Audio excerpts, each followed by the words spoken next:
I'm Stan Kirby. I'm from Insight Digital. I'm here to talk about backups today.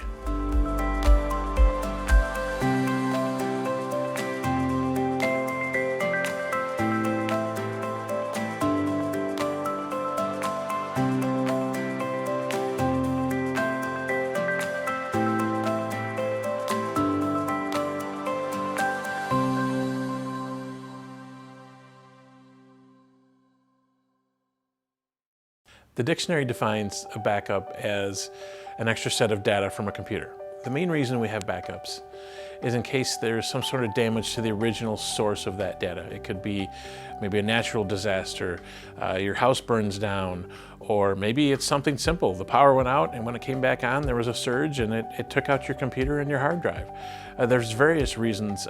Maybe your computer had a virus and it deleted the file or it scrambled the file. There's various reasons that we back up.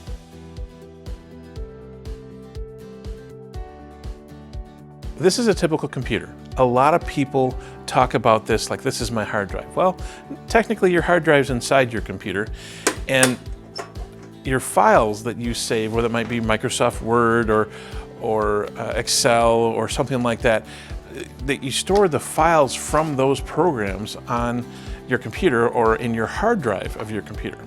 This is a typical hard drive. Now a hard drive, the lifespan of a hard drive is anywhere from 3 to 5 years. And you might get more mileage, you might get less depending on the computer and the quality of the hard drive. But in the end, you want to have another copy of what's on your hard drive somewhere else, so that in case you do get a failure, you don't lose the files that are stored on your hard drive.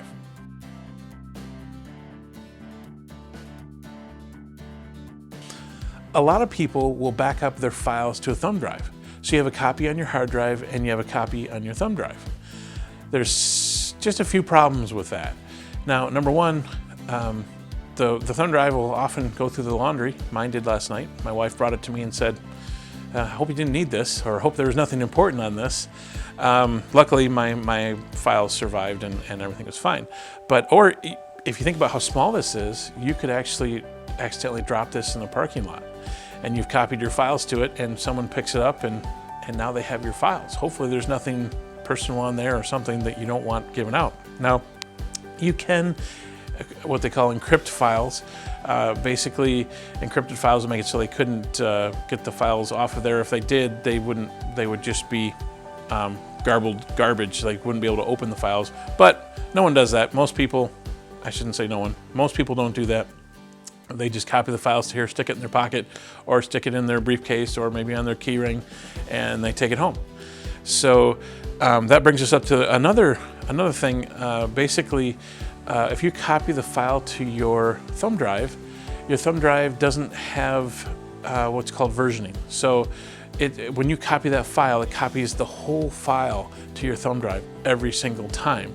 And let's say maybe there was a problem with the file, but you didn't catch it. You copied it to your thumb drive, you took it home, and then your hard drive failed, and you say, oh, I've got it on my thumb drive. So I plugged my thumb drive into my computer, and the version that was on your thumb drive was not good. Maybe there was an error or something like that, and now your backup failed, but you didn't test it. And you can't go back 2 or 3 days later, or earlier I should say, you couldn't because you just copied the file every day over top of itself. With a good file backup program, it will have a versioning process where you can go back maybe a day or 2 days or 3 days. Let's say that your computer got a virus or malware or something like that, and you didn't know it, and your file was scrambled or affected in some way. You could go back 2 days or 3 days or maybe a week, and that file a week ago was good where it wasn't 2 or 3 days ago.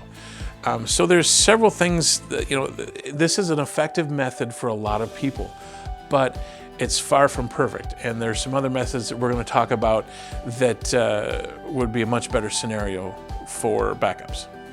Another possible solution, instead of a thumb drive, which a lot of people use, would be a portable hard drive.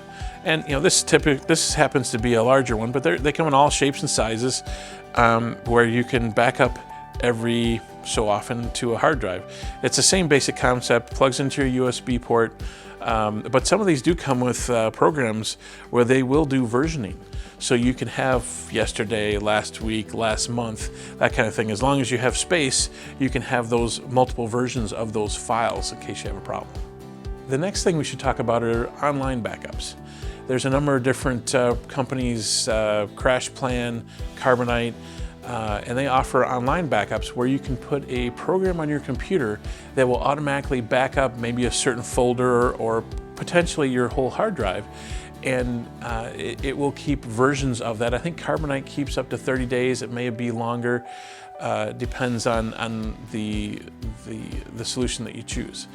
Now, with that being said, these services are more expensive than a one-time purchase of a thumb drive or a hard drive, but in the end, it's something automatically that you don't have to think about, that is just continually backing up your hard drive or your files, whatever it may be. Now, there's differences in online backup. Let's say you take, for example, Carbonite. Basically, Carbonite will do multiple computers, and then you buy a pool of data to cover those computers. And so each computer can back up to that pool of data, and then you pay for the pool of data, but you don't pay for multiple computers. As opposed to a program like CrashPlan. CrashPlan backs up a computer, and I think currently it's like $10 a month, but it's everything on that computer, and it's unlimited storage for that $10 a month, which is $120 a year.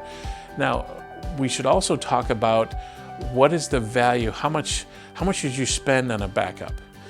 Typically, you have to look at, you should look at your files and say, okay, what is this worth to me? If my computer died today, if my hard drive or computer, whatever, and it was gone forever, how much are those photos or files? Let's say if for a personal computer, it would be maybe photos and files of maybe your resume, maybe it could be anything. It could be tax information. So they're potentially important documents that you'd like to save.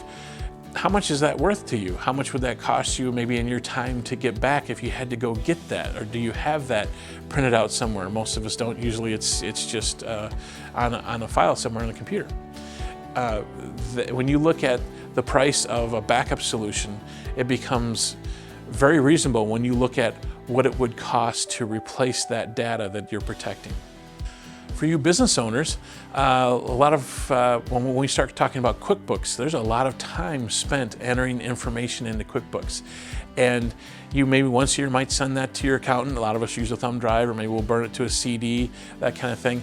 But every day you're making changes to that QuickBooks, and there's a lot of maybe potential, if you consider how much payroll you have invested to someone entering all that information. QuickBooks has a service currently, I believe it's in the $50 range, where it will back up your QuickBooks company file. So that's $50 a year, and it just continually keeps that backup. So if your hard drive failed, your whole building could burn down, and tomorrow we could get you a new computer, put your QuickBooks back on there, and download the file back from the cloud. They keep it on the cloud, encrypted, safe, so that you don't have to worry about people stealing it or coming across it, that kind of thing. So that's another potential thought.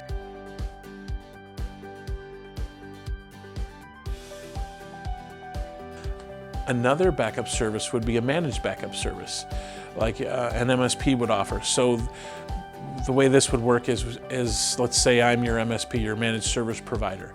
I could put a program on your computer. Basically, it backs up your computer, kind of like Carbonite does.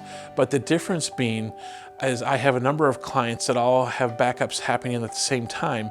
And if there's a problem with your backup, I can go in and fix that problem.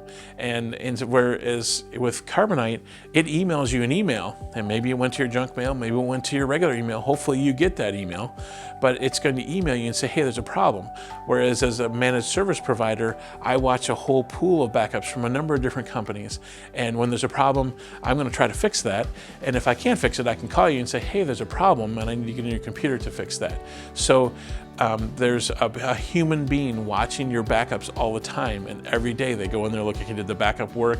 And then not only that, but your MSP, maybe for an additional fee, can take each backup maybe once a month and test your backups to say, okay, not only did we back up the software, but we can see that it's backed up, but we actually took the backup and restored it, and can say with confidence that we were able to open the files, that yes, the backup definitely did work, and that way you don't have to worry as much because there's someone monitoring and watching that for you constantly, especially if you have thousands of dollars of time or money involved in that data that we have stored for you.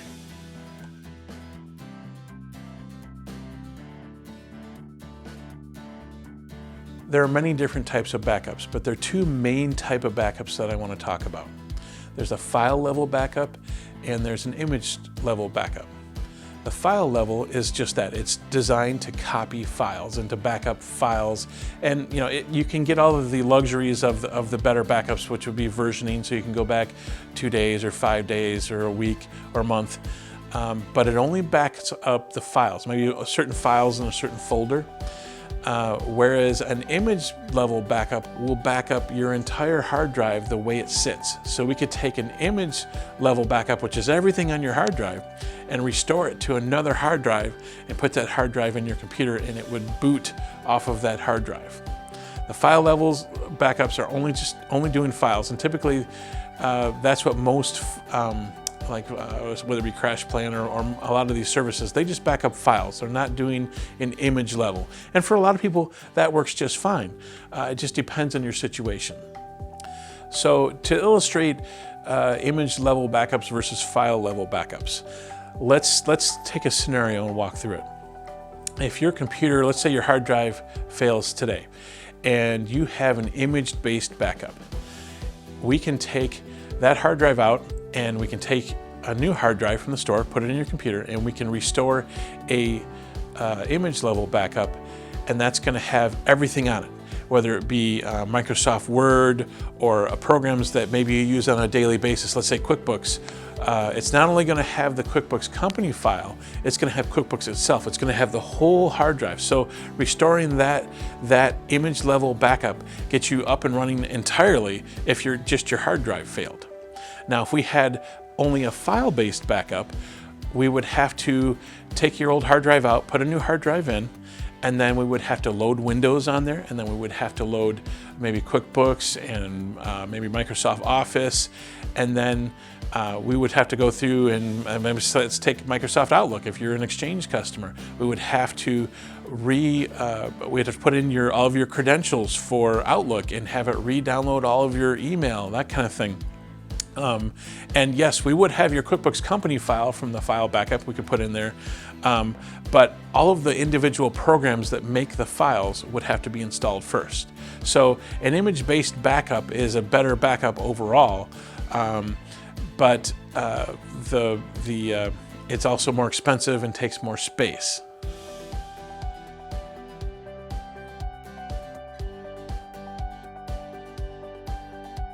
A good backup strategy involves the 3-2-1 rule. First of all, you're going to have 3 copies of that data. You're going to have your original copy, which is maybe your hard drive, and then you have 2 other copies. So we go with the 3-2-1. The 2 part of that rule is you're always going to have 2 extra copies, and then the 1 part of that rule is 1 copy is always going to be off-site. Nowadays, it used to be you could take your thumb drive and that would be your 1 copy off-site. Nowadays, it's much more efficient to use some sort of online backup service, so it's automatically copied off-site every so often. We've covered a lot of ground today on backups. If you have any questions concerning backups, feel free, give us a call. We're here to help.